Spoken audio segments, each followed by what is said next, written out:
Movie start होती है तो हमें अपोकलिप्टिक टाइम दिखाया जाता है, यानी जब आज से हजारों साल पहले इंसानों जैसे नजर आने वाले मॉन्स्टर्स जिन्हें टाइटन्स कहा गया है, उन्होंने पूरी दुनिया को डिस्ट्रॉय कर दिया था और उनसे डर कर इंसानों को अपनी जान बचाने के लिए अपनी ही बनाई गई दीवारों के पीछे सरवाइव करना पड़ रहा है। और वो लोग दीवार के पीछे इस उम्मीद पर जिंदगी गुजार रहे थे कि अगर वो टाइटन्स वापस आ गए तो ये दीवार उनको सेव करेगी। लेकिन अब 100 सालों से ज्यादा गुजर चुके थे और लोग टाइटन्स को भूलने लगे थे और अब टाइटन्स की हिस्ट्री सिर्फ किताबों में लिखी गई कहानियों तक रह गई थी, जो बच्चों को डराने के लिए इस्तेमाल की जाती हैं। दीवार के पीछे रहने वाले लोग चाहकर भी उस दीवार को पार करके बाहर नहीं जा सकते थे, क्योंकि गवर्नमेंट ने टाइटन्स के डर से दीवार के पास जाना भी डिसअलाउ किया हुआ था। और इस तरह से लोग बुरे लाइफ यानी मुश्किल में भी जिंदगी गुजारने पर राजी हो गए। दीवार के अंदर की दुनिया को 3 हिस्सों में डिवाइड किया हुआ था। एरिया नंबर 3 फार्मर्स और वर्कर्स का था, जो खेतों में काम करके सरवाइव करते थे।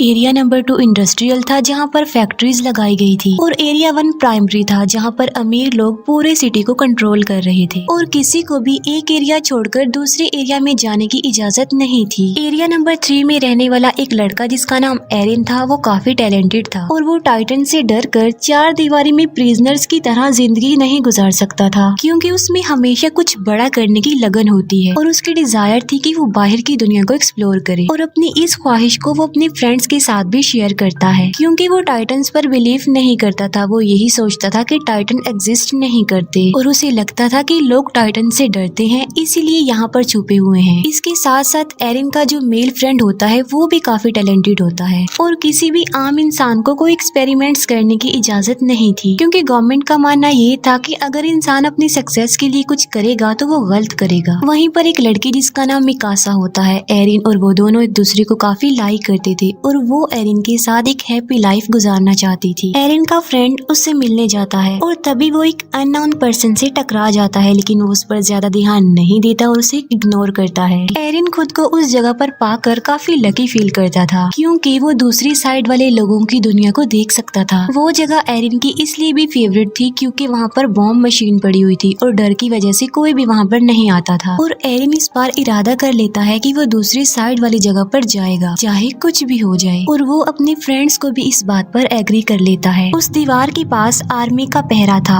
और वो फर्स्ट टाइम सोल्जर्स की नजरों से बचते हुए उस दीवार के काफी करीब आ जाते हैं।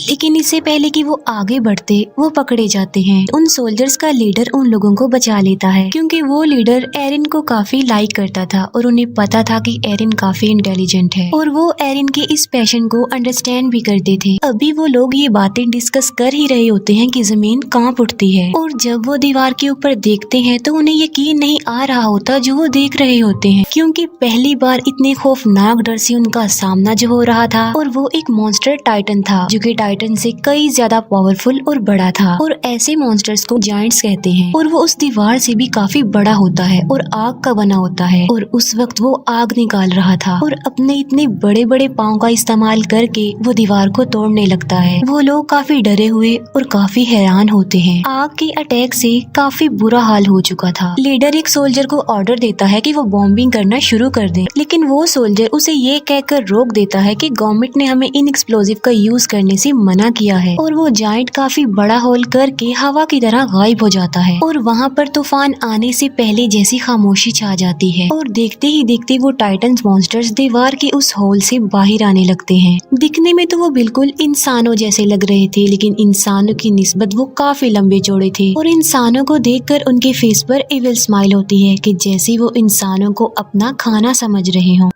वो लीडर टाइटन्स पर बॉम्बिंग करने में कामयाब हो जाते हैं, लेकिन उन्हें ये नहीं पता था कि ये टाइटन्स इटर्नल हैं, यानी ये एक ऐसे मॉन्स्टर्स हैं जिन्हें कभी नहीं मारा जा सकता। और टाइटन्स की बॉडी की जख्मी पार्ट्स खुद ब खुद रिस्टोर होने लगते हैं। अब क्योंकि टाइटन्स तादाद में काफी ज्यादा थे तो वो लोगों को चारों तरफ से घेर लेते हैं और इंसान उसके आगे काफी छोटा दिख रहा था। और वो इंसानों को ऐसे समझ रहे थे कि जैसे इंसान पाँव में आने वाले कीड़े मकोड़े चूंटियां हैं जिन्हें मसल दिया जाए, खेलने वाले खिलौने हैं और यही नहीं बल्कि इंसान उनके लिए किसी बारबेक्यू से कम नहीं थे, क्योंकि वो उन्हें ऐसे ही पकड़ पकड़ कर खा रहे थे। सोल्जर्स इतने ज्यादा डर जाते हैं कि वो टाइटन्स का खाना बनने से ज्यादा सुसाइड को प्रेफर करते हैं और अपने आप को मार डालते हैं। टाइटन्स ने पूरे सिटी में तबाही मचा दी थी। लोग या तो टाइटन्स का शिकार होकर या लोगों की अफरा तफरी में कुचलकर मरने लगते हैं और उन लोगों को अपनी जान बचाने के लिए सिर्फ एक ही जगह मिलती है, जो कि सिटी का बहुत बड़ा हॉल था। लोग सिर्फ खुद को सेव करने के लिए दूसरों की जान की परवाह किए बगैर जबरदस्ती अंदर घुसने लगते हैं और एरिन और मिकासा भी खुद को सेव करने के लिए ऐसा ही करते हैं। मिकासा एक छोटे बच्चे को उसकी माँ के साथ देखती है तो उसे उन लोगों पर तरस आता है और वो उस बच्चे को सेव करने की वजह से बाहर ही रह जाती है और एरिन लोगों की भीड़ में घसीटते हुए हॉल के अंदर चला जाता है और हॉल का दरवाजा बंद कर दिया जाता है। एरिन उस हॉल के डोर को खोलने की कोशिश करता है, लेकिन लोग उसे ऐसा करने से मना कर देते हैं। मिकासा ने उस छोटे बच्चे को पकड़ा होता है और एक टाइटन मिकासा की तरफ ही आ रहा होता है। एरिन जो कि मजबूर होता है और कुछ भी नहीं कर पाता और टाइटन मिकासा और उस बच्चे दोनों को निगल जाता है और अचानक से वहाँ पर खामोशी छा जाती है। एरिन किसी तरह जबरदस्ती करके उस हॉल से बाहर आ जाता है और वो देखता है कि जिस हॉल में सर्वाइवर्स छुपे हुए हैं, टाइटन्स उस हॉल के चारों तरफ से घेरे हुए खड़े हुए हैं और टाइटन्स उस हॉल की छत को तोड़कर लोगों को खाने लगते हैं और तेजी से लोगों का खून बहने लगता है जैसे खून की नदी बह गई हो। हालात से तंग एरिन सिटी की तरफ आगे बढ़ जाता है। इसके बाद हम 2 साल बाद के टाइम को देखते हैं, जहां हमें एरिया 2 यानी इंडस्ट्रियल एरिया दिखाया जाता है। ये लोग सेफ थे क्योंकि मजबूत दीवार की वजह से जायंट के हमले से बच गए और जो लोग पिछले हमले के सर्वाइवर्स थे वो भी यहाँ आकर बस गए,